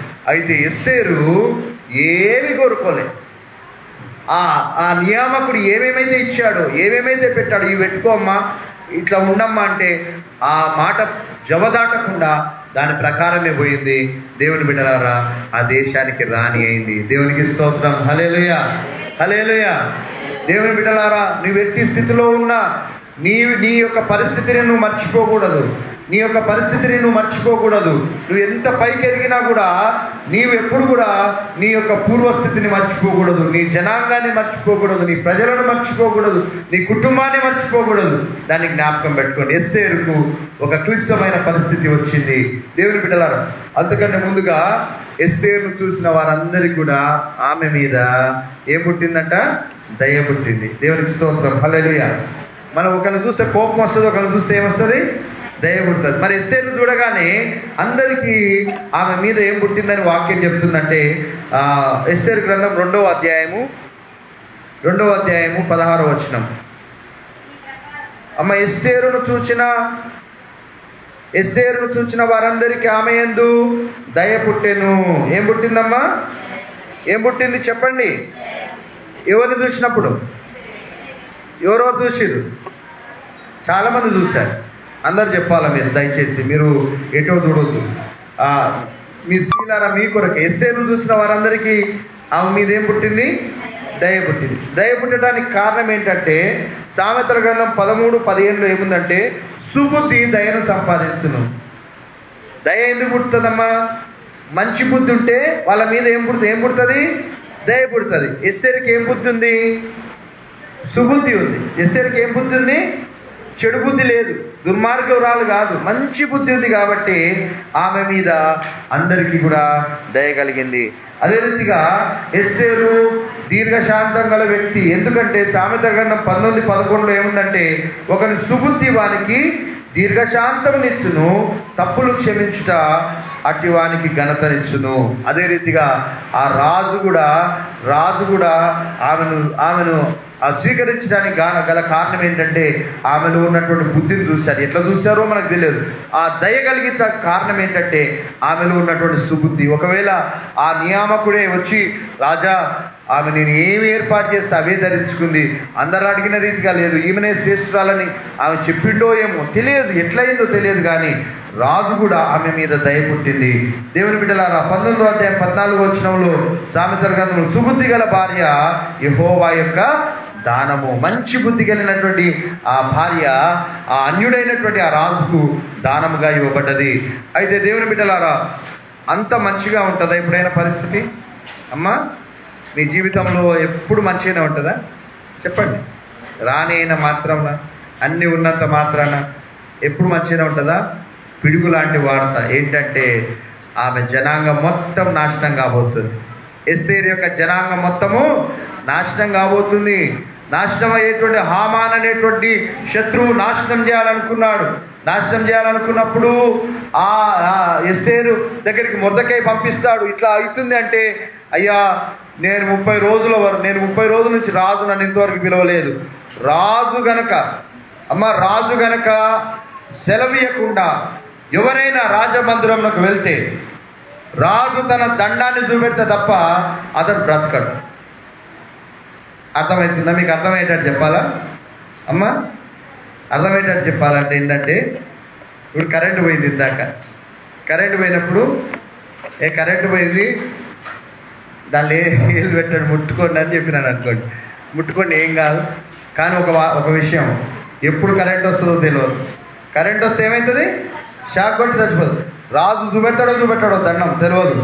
ఒకవేళ రాజు కనుక దండం చూపెట్టకపోతే రాణి అయినా సరే చచ్చిపోవాల్సిందే. అట్లా దేవుని బిడ్డలారా, కాబట్టి ప్రాణానికి తెగించింది. ఏందమ్మా ఆమెలో ఉన్నటువంటి గొప్ప గుణలక్షణం? ఏందమ్మా? తెగింపు. తన ప్రజల కొరకు, తన కుటుంబం కొరకు ఏం చేసింది తెలుసా? నేను నశించేదను. గొప్ప మాట. హల్లెలూయా, హల్లెలూయా. ఏమన్నదమ్మా ఎస్తేరు? చెప్పిన గొప్ప మాట ఏందమ్మా? నేను నశించేదను. నేను చచ్చిపోని, నా ప్రజలు బ్రతకాలా. అలాంటి గుణం గొప్ప గుణం. అంటే నాకేమైనా పర్వాలేదు కానీ ప్రజలందరూ బాగుపడాలా, నాకేమైనా పర్వాలేదు కానీ నా ప్రజలందరూ మంచిగా ఉండాలా. మంచిని కోరే వ్యక్తి ఎలాంటి వ్యక్తి? మంచిని కోరే వ్యక్తి కనుక నేను నశించినా నశించదను అని ఆమె తీర్మానం చేసుకున్నది. వాక్యంలో మనం చూసినట్లయితే దేవుని బిడ్డలారా, మరి ఈ వచనము మీరు అండర్లైన్ చేసుకోవాలా. ఎప్పుడు కూడా నేను కూడా అదే స్వభావం కలిగి ఉండాలా. 4వ అధ్యాయము 17వ వచనము, 4వ అధ్యాయంలో ఏము 16వ వచనంలో ఏముందంటే, ప్రవేశించుట న్యాయ వ్యతిరేక్తంగా నున్నను, నేను రాజునొద్దకు ప్రవేశించుదును, నేను నశించెదను, నేను నశించెదను అని ఆమె తీర్మానం చేస్తుంది. ఎవరి కొరకు? తన ప్రజల కొరకు. ఎవరి కొరకమ్మా? తన ప్రజలకు. నాకేమైనా పర్వాలేదు, నా ప్రజల కొరకు నేను ప్రార్థన చేస్తా. నా మోకాళ్ళు ఏమైనా పర్వాలేదు, నా మోకాళ్ళు నొప్పిలేసినా పర్వాలేదు, నా ప్రజల కొరకు నేను ప్రార్థన చేస్తా. నేను తీర్మానం చేసుకుంటా. ఎస్తేర్ అయితే తన ప్రజల కొరకు దేవుని దగ్గర, రాజు దగ్గరికి వెళ్ళి ఇట్లా ప్రజల కొరకు, తన ప్రజల కొరకు, తన బాగోగు కాకుండా ఇతరుల కొరకు మేలు చేసేటువంటి స్త్రీగా, ఇతరుల కొరకు తనకు ఏమైనా పర్వాలేదు అనేటువంటి స్త్రీగా ఎస్తేర్ ఉన్నది కనుక ఎస్తేర్ను దేవుడు ఆశీర్వదించాడు, దీవించాడు. ఎస్తేర్ను దేవుడు కాపాడాడు. దేవునికి స్తోత్రం, హల్లెలూయా. కాబట్టి అలాంటి సుగుణము ఎస్తేర్లో ఉన్నది. తన ప్రజలందరినీ కాపాడుకుంది. ఎస్తేరు 3 దినములు అన్నపానములు లేకుండా మొట్టమొదటిగా ఆమె ఉన్నది. ఇది రాసినటువంటి వారు దేవుని ఎరగనటువంటి వారు రాశారు కనుక, ఆ దేశంలో ఉన్నటువంటి ఆ చరిత్రకారులు రాశారు కనుక దేవుని గురించిన ప్రస్తావన ఈ గ్రంథంలో లేదు. ఎస్తేర్ గ్రంథంలో దేవుని గురించి ఎక్కడ ఉండదు. కానీ యూదులకు సహాయము వేరొక చోట నుండి వచ్చును. ఆ చోట ఎక్కడి నుంచి? దేవుడి నుంచి. ఎక్కడి నుంచి అమ్మా? దేవుడి నుంచి. మరి ఎస్తేరు వాళ్ళు దేవునికి ప్రార్థన చేసినట్టుగా వాక్యంలో లేదు. కానీ 3 దినములు అన్నపానములు వాళ్ళు పుచ్చుకోలేదు. ఉపవాసం ఉన్నారు. ఉపవాసం ఉండి ఏం చేస్తుంటారు? వాళ్ళు ప్రార్థన చేశారు. ఎట్టి ప్రార్థన తెలుసా? గట్టి ప్రార్థన చేశారు. తన ప్రజల కొరకు ప్రార్థన చేసిన తర్వాత పని మొదలు పెట్టినటువంటి స్త్రీగా ఎస్తేరు మనకు కనబడుతుంది. తన ప్రాణాన్ని కూడా తెగించింది. కాబట్టి ఇట్టి స్వభావమును మీరు ధరించుకోవాలా. ఏం చేయాలా? ఏమైనా కష్టం వచ్చినప్పుడు, ఏమైనా ఇబ్బంది వచ్చినప్పుడు, ఏమైనా బాధల్లో ఉన్నప్పుడు మనం ఏం చేయాలా? ఉపవాసం ఉండి ప్రార్థన చేయాలి. ఉపవాసం ఉండి ప్రార్థన చేయాలి. తెగింపు మనలో ఉండాలి. ఏముండాలమ్మా? తెగింపును మీరు నేర్చుకోవాలని పురుషులకు, స్త్రీలకు దేవుడు జ్ఞాపకం చేస్తున్నాడు. ఈమె మరి అంతగా ఆశీర్వదింపబడ్డది. అదే రీతిగా రూతు గురించి మనం ఆలోచన చేస్తే, రూతు మోయాబీయురాలు. రూతు పుట్టుకలో మంచి లేదు. రూతు ఏం చేసింది తెలుసా? ఒక తండ్రికి ఒక తండ్రి బిడ్డలు పెళ్లి చేసుకుంటే పుట్టింది. తెలుసా? తండ్రి బిడ్డ ఎవరైనా దాన్ని మెచ్చుకుంటారా?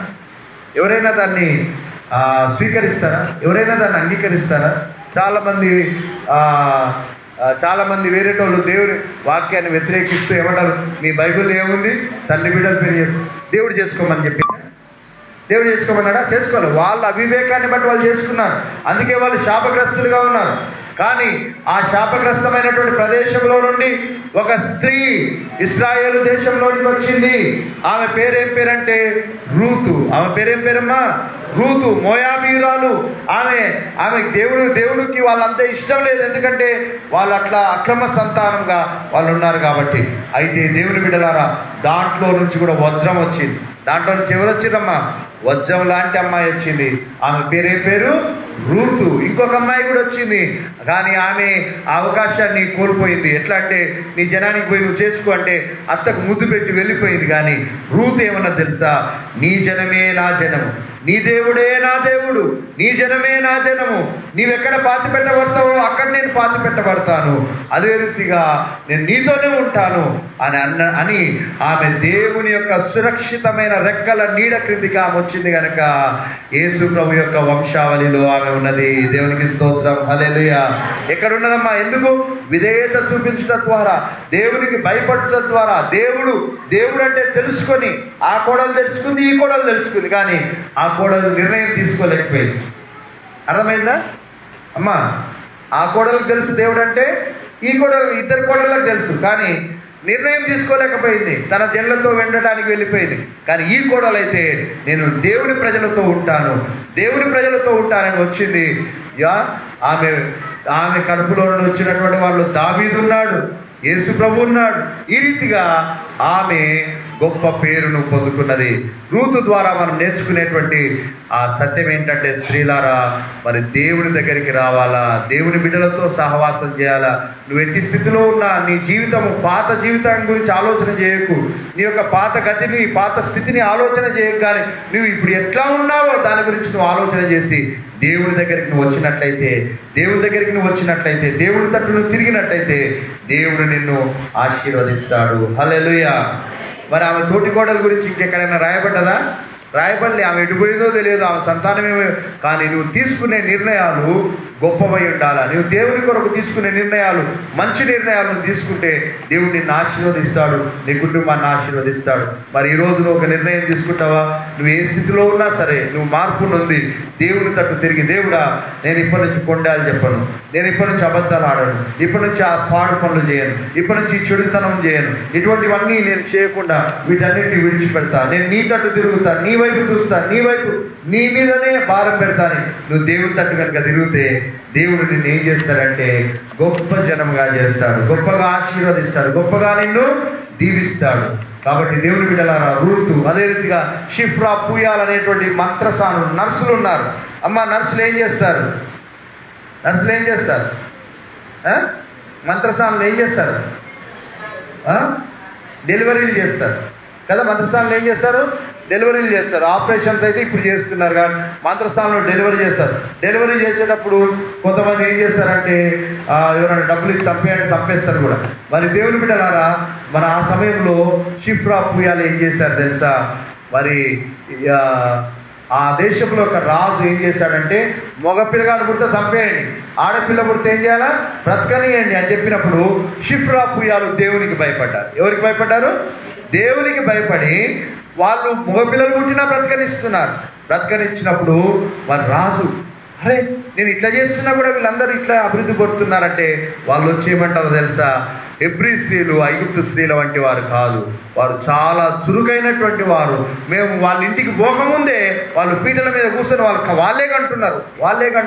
వాళ్ళు అంత మంచి, వాళ్ళు చురుకుగా వాళ్ళు కంటున్నారని రాజుకు చెప్పినప్పుడు, దేవుని బిడ్డలారా, దేవుడు దాన్ని చూశాడు. వాళ్ళు చెప్పినటువంటి, వాళ్ళు చేసిన పనిని చూశాడు, వాళ్ళు ఇచ్చినటువంటి సాక్ష్యాన్ని చూశాడు. చూసి దేవుడు ఏం చేశాడు తెలుసా? వాళ్ళకు వంశాభివృద్ధి కలగజేశాడు. దేవునికి స్తోత్రం, హల్లెలూయా.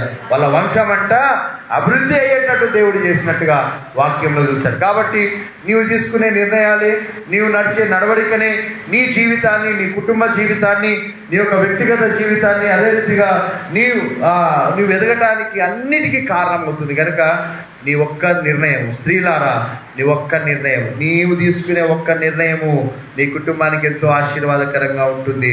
నీవు తీసుకునేటువంటి ఒక్క చెడు నిర్ణయము నీకే కాకుండా నీ కుటుంబానికి ఎంతో నాశనకరంగా ఉంటుంది. అతల్య ఏం చేసి అందరినీ నాశనం చేసుకుంది. యెజబెల్ ఏం చేసుకుంది? అందరినీ నాశనం చేసుకుంది.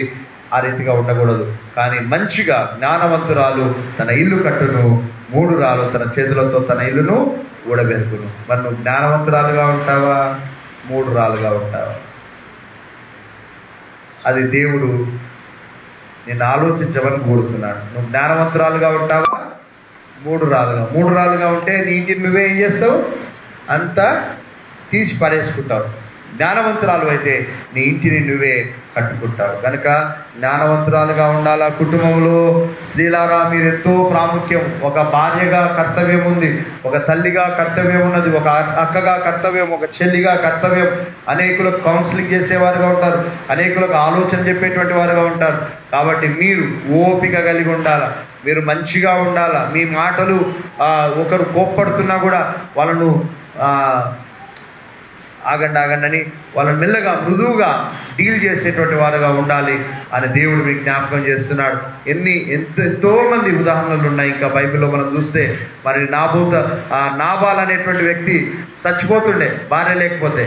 ఆ రోజు దావీదు వచ్చి చంపేస్తుండే. వాడు మొరటు వాడంట. వాడు ఎలాంటి వాడంట? మొరటు వాడు. కానీ భార్య దావీదు దగ్గర కాళ్ళ మీద పడి తన భర్త ప్రాణాలను కాపాడు. ఇలాంటి స్త్రీలు ఉన్నారు, ఇలాంటి గొప్ప స్త్రీలు ఉన్నారు. ఆ తర్వాత దేవుడు నాబాలు, వీడు ఉండటం పనికిరాడు, వీడు పనికిరానోడు, వీడు ఉండటానికి వీల్లేదని 10 రోజులలోనే దేవుడు వాడిని చంపేశాడు, మొత్తాడు. అలాంటి యోగ్యురాలైనటువంటి ఆ స్త్రీ రాజుకు భార్య అయ్యేటట్టు దేవుడు చేశాడు. దేవునికి స్తోత్రం, హల్లెలూయా. కాబట్టి దేవుడు మన హృదయాలను, మన చర్యలను, మన క్రియలను అన్నింటినీ చూసి దాని ప్రకారం మనం ప్రతిఫలం ఇస్తాడు. అది దాన్ని జ్ఞాపకం పెట్టుకోవాలా. ఏం కాదులే, నేను ఇట్లా, నేను అట్లా, నేను ఏం చేసినా చెప్తుందని ఎవరైనా అనుకుంటూ ఒకవేళ ఫీల్ అవుతున్నారేమో, అట్లా కుదరదు. దేవుడు వాడు ఏమి విత్తునో, మనుషుడా నువ్వేం విత్తుతావో అదే పంటకు వస్తావు. ఏ పంటకు వస్తావు? ఏం విత్తుతావో, వింటున్నారా? ఏం విత్తుతావో అదే పంటకు వస్తాం. కాబట్టి జాగ్రత్తగా ఉండాలా. యేసు ప్రభువారు స్త్రీలారా మిమ్మల్ని అందరినీ ఎంతో ప్రేమిస్తున్నాడు, వారిని ప్రేమిస్తున్నాడు. దేవుడు ప్రేమించి ఈ మాటలను ఈరోజు జ్ఞాపకం చేస్తున్నాడు. ఒకవేళ ఈరోజు ఆలస్యం అయి ఉండొచ్చు, వాక్యము ఎక్కువసేపు చెప్పి ఉండొచ్చు, అయినా కూడా దేవుడు మీలో ఫలితాన్ని ఇస్తే చాలా బాగుంటుంది. కనుక దేవుని బిడ్డలారా, దేవుడు మీ కొరకే వాక్యం చెప్పాడు. ఇంకా చాలా మంది స్త్రీలు ఉన్నారు. ఒక్కొక్క స్త్రీని గురించి ఆలోచన చేస్తే మనకు ఎన్నో పాఠాలు వాళ్ళు నేర్పిస్తారు. ఎందుకు వాళ్ళ గురించి రాయబడ్డదంటే, వాళ్ళు పాఠాలు మనకు నేర్పించడానికి, యుగాంతమందు ఉన్నటువంటి మనకు బుద్ధి కలుగుటకై దేవుడు ఇలాంటి మాటలన్నీ కూడా మనకు రాయించాడు. కనుక దేవుని బిడ్డలారా, వీటిని హృదయంలో భద్రపరుచుకొని ఆ ప్రకారం మీరు జీవించుటకు పరిశుద్ధాత్మ దేవుడు మనకు సహాయం చేయగాక. మన ప్రభు తల్లి అయినటువంటి మరియా ఎంత మంచిది కదా. ఆ ప్రభు తల్లి దేవుని మాటకు లోబడ్డది, దేవుని మాటను విన్నది, అవమానం వచ్చినా భరించింది. అందుకే అంత గొప్ప తల్లిగా ఆమె కీర్తింపబడ్డది. కనుక మరి దేవుని మాటకు ఎవరైతే లోబడతారో, విధేయత చూపిస్తారో, వాళ్ళందరూ అబ్రహాము వలె ఆశీర్వదింపబడతారు, అబ్రహాము వలె దీవింపబడతారు, అబ్రహాము వలె గొప్పగా అవుతారు, గొప్ప జనంగా వాళ్ళు అవుతారు. దేవుడు మిమ్మల్ని అందరినీ దీవించి ఆశీర్వదించుగాక. తల్లులారా, అక్కలారా, చెల్లెలారా, మీరందరూ కూడా గొప్ప వ్యక్తులుగా ఉండాలి. సంఘంలో ఎట్లా ఉన్న కుటుంబంలో గొప్ప నాయకురాలుగా ఉండాలా, గొప్ప నాయకురాలుగా కుటుంబంలో ఉండాలా, సంఘంలో ఉండాలా, సమాజంలో ఉండాలా, మీరు ఎక్కడైనా పని చేస్తున్న చోట ఉండాలా. అంతటా కూడా మంచి పేరును మీరు సంపాదించుకోవాలి. గొప్ప ఐశ్వర్యం కంటే మంచి పేరు మేలు, వెండి బంగారముల కంటే దయయు కూడా తగినవని వాక్యం సెలవిస్తుంది. సుగంధ తైలము కంటే మంచి పేరు మేలు. కాబట్టి మీరు ఎక్కడ ఉన్నా, ఏ పనిలో ఉన్నా, ఎక్కడ ఏ పని చేస్తున్నా అక్కడ మంచి పేరును సంపాదించుకోవాలా. ఎప్పుడు మంచి పేరు వస్తుంది మనకంటే, మనం న్యాయంగా ఉన్నప్పుడు, మనం నీతితో ఉన్నప్పుడు, మనం మంచిగా పని చేసినప్పుడు, మనం పని తప్పినప్పుడు మంచి పేరు వస్తుంది. కనుక ఆ రీతిగా మెరుగుటకు పరిశుద్ధాత్మ దేవుడు మనందరికీ సహాయం చేసి నడిపించునుగాక. మరి ఒకసారి మీ అందరికీ అంతర్జాతీయ మహిళా దినోత్సవ శుభాకాంక్షలు తెలియజేస్తున్నారు. దేవుడు మిమ్మల్ని అందరినీ దీవించునుగాక. అందరు చప్పట్లు కొట్టండి ఒకసారి. మీకొక మీరే మేము మంచిగా ఉంటామని, మంచిగా. దేవుని స్తోత్రం, హల్లెలూయా. మీరు మీ అందరిలో గొప్పవారిని చూస్తున్నాం. ఏ విషయంలో అయితే సరి చేసుకోవాలో ఆ విషయంలో సరి చేసుకొని మంచిగా ఉండటకు దేవుడు మీ అందరికీ సహాయం చేయనుగాక. ప్రార్థన చేసుకుందాం. పరిశుద్ధుడా, పరలోకమందున మా తండ్రి, మీకు స్తోత్రం నాయన. ఈరోజు వాక్యం ద్వారా బిడ్డలందరూ నాయన బలపరచబడ్డందుకు మీకు వందనాలు. వేటిని విసర్జించవలనో వాటిని విసర్జించుటకు, వేటిని ధరించుకునవలనో వాటిని ధరించుకున్నటకు సహాయం చేయమని యేసుక్రీస్తు పరిశుద్ధ నామమున వేడుకొంచున్నాం తండ్రి, ఆమేన్. దేవుని బిడ్డలారా, అందరము నీ ధనము నీ ఘనము ప్రవేశిస్తుంది, నీ దశమ భాగం నీ వెనుదిత్తు అనే పాటను వాడుతుండగా కానుకలను స్వీకరించుకున్నాం. హలో హలో హలో అమ్మాయికి వస్తుంది.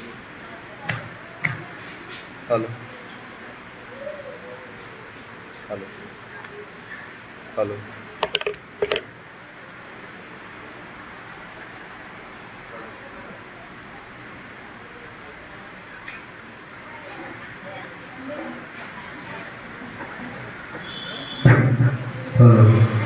నీ ధనము నీ ఘనము ప్రభు యేసుదే, నీ దశమా భాగము నీయ వెనుదీతువా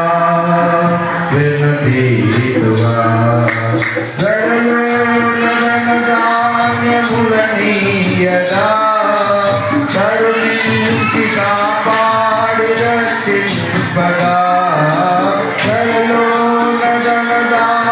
ములనీయగా కరుణించి కాపాడి రక్షింపగా, పరలోకనాథుండు నీకీయగా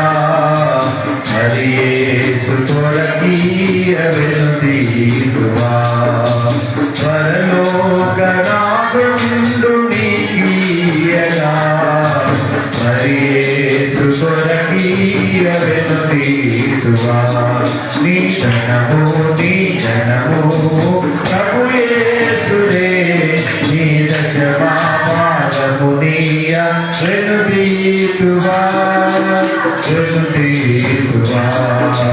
పాడి పంటలు ప్రభు నీయదా గుడ్డలు నీకు దయచేయదా పాడి పంటలు ప్రభు నీయదా గుడ్డలు నీ దయచేయదా వేడంగ ప్రభు యేసు నామమును గడువేల ప్రభు కీయను క్రైస్తవా వేడంగ ప్రభు యేసు నామమును గడువేల ప్రభు కీయను క్రైస్తవా నీ జనము ప్రభు యేసుడే నీ జగమా పాదమునియ వెనుదీయువా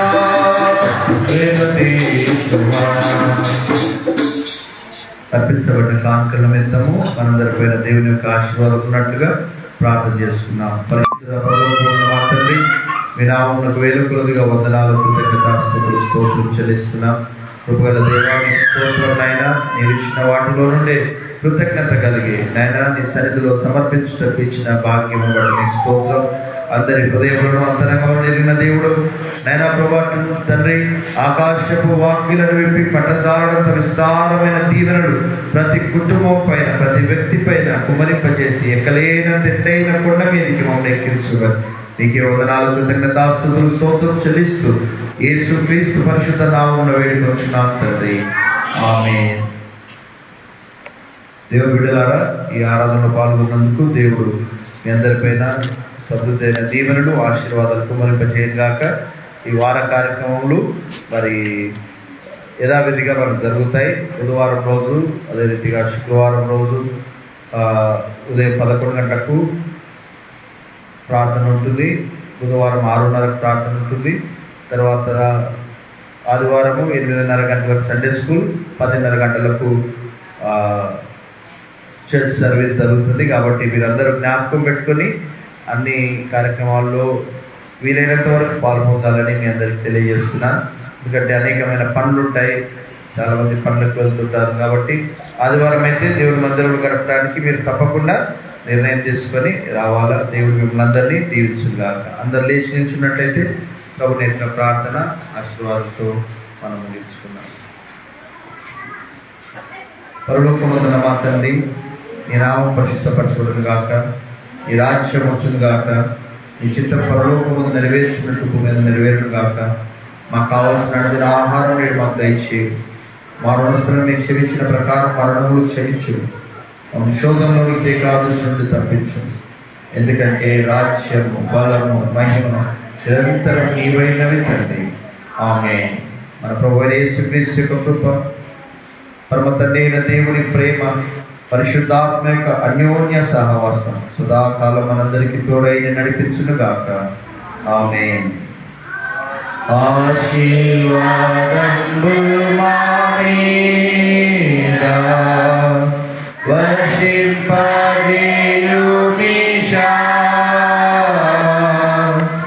ఆశతో నమ్మియున్నాము ఈ సత్యవాగ్దానము, ఈ